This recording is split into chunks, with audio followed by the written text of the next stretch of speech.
Affairs, Steve Muro, and then to the far right, Assistant Secretary for Information and Technology, Roger Baker. Let me also acknowledge the presence of leaders of our veteran service organizations in the audience today, and we, in fact, are partners as advocates for our nation's veterans. In my short tenure as Secretary, every member of Congress who has welcomed me back to government has almost in the same breath asked me to do more, better, faster for our veterans. Long-standing needs and that they face a need for help on. I guess I would tell you that your individual and your collective devotions to our veterans is clear to me from my visits with you.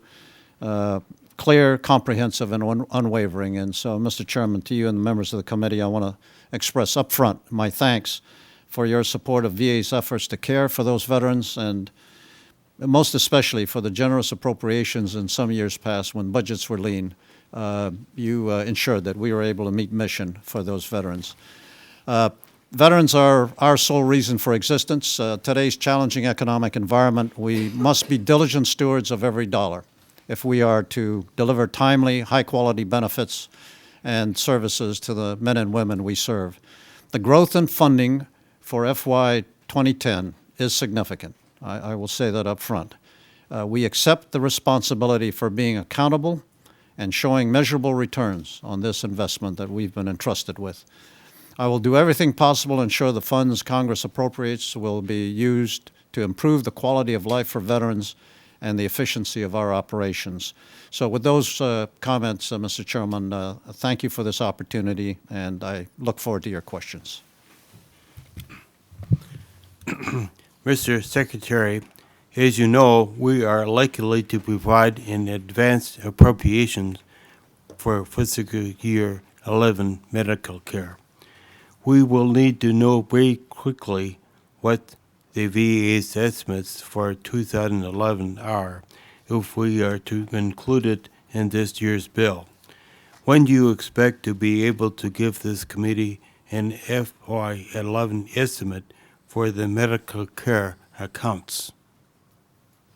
Mr. Chairman, I am, in fact, in meetings with OMB as I was preparing to come over here to do just that. I hope to have some numbers this week that I would like to share with you as soon as those negotiations are complete.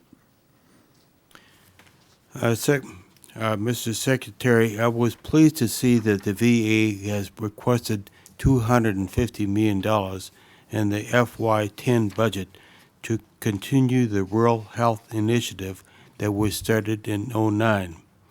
How do you plan to use the funding requested in the FY10 budget? Well, Mr. Chairman, actually, as it turns out, the $250 million that was provided to us in 2009, about 90 million of that will actually be executed, and so there'll be a carryover of about 190 million. So in 2010, we are looking at a $440 million set of funds to disperse. We will be looking at mobile rural health clinics and 4 pilot sites, outreach clinics in 8 VISNs, 3 regional rural health resource centers, and a host of other initiatives, pilot as well as programs put into place that I'd be very happy to provide you some more detail on for the record. What process do you have to evaluate the success of projects funded under this initiative?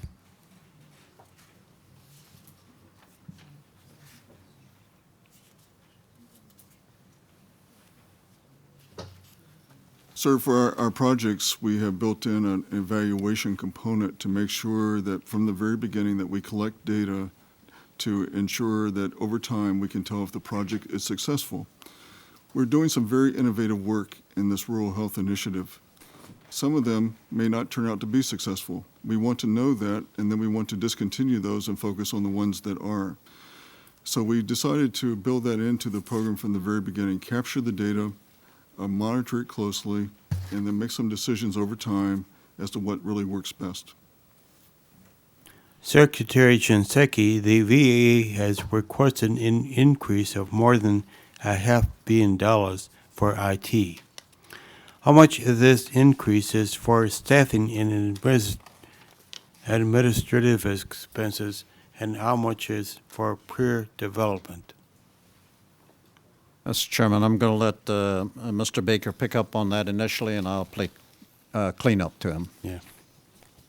Thank you, sir. There are substantial staffing increases in that increase, primarily in the field, working in the hospitals and in the regional offices, providing customer support to the administrations in their efforts to work with the veterans. There's $182 million, according to my sheet here, for staffing increases, again, primarily in the field, as well as increases for key items like interoperability with the Department of Defense from an information standpoint, the flight financial system so that we have good, strong financial management, and increases in medical IT and benefits IT, both to support staff increases in those areas and to support improvements in the processes, speed of response, network speed, those sort of things. Again, most of the increase is aimed at supporting the folks in the field doing the real work, working with the veterans. This past year, the VA has had to put the replacement of the scheduling system on hold due to failures in the development process. This is very disappointing, to say the least. What are your plans to improve the way IT systems are developed to ensure that we don't repeat this failure? And how do you plan to improve oversight of development projects? Mr. Chairman, I don't think there's anybody more disappointed in the fact that we had to put in place a strategic pause with the scheduling replacement project than I was. We have put in place a set of procedures that are going to govern us going forward, everything from oversight boards to how we set projects up for success. I'll let Mr. Baker, Secretary Baker, talk about the details of that. But what I've asked that we do is to go through and look at every program that we have in our IT projects and subject them all to the same level of scrutiny that we've just gone through with scheduling, and out of which we have gotten significant learning on how to do this better. Thank you, sir. We are looking at a substantial change in the way that we manage information technology programs at Veterans Affairs and plan on briefing your staffs on the details of this in the coming week. We've reviewed approximately 282 ongoing development programs at the department. And that initial review was on analyzing certain aspects, such as were they on schedule, were they on budget, did they have sufficient staff to complete the project successfully. Although it's preliminary, the result of that review is fairly clear that we need a substantial change. And as I said, we will bring that forward next week.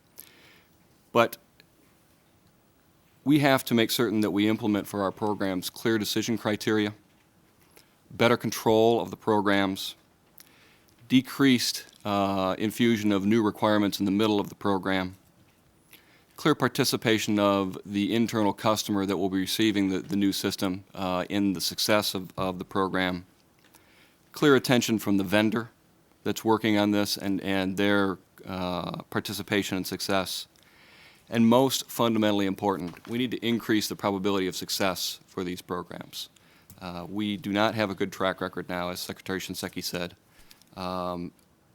It is one of the first things that I felt I needed to focus on, and it will be one of the first things that we bring forward to tell you about how we're going to fix that problem. I want to raise the issue of problems in coordination between the VA and the Indian Health Service. I will submit a formal question for the record, but wanted to flag the issue while you were here. Senator Hutchinson? Thank you, Mr. Chairman. Mr. Chairman, I would just say to the Secretary and the Assistant Secretary that I too am very concerned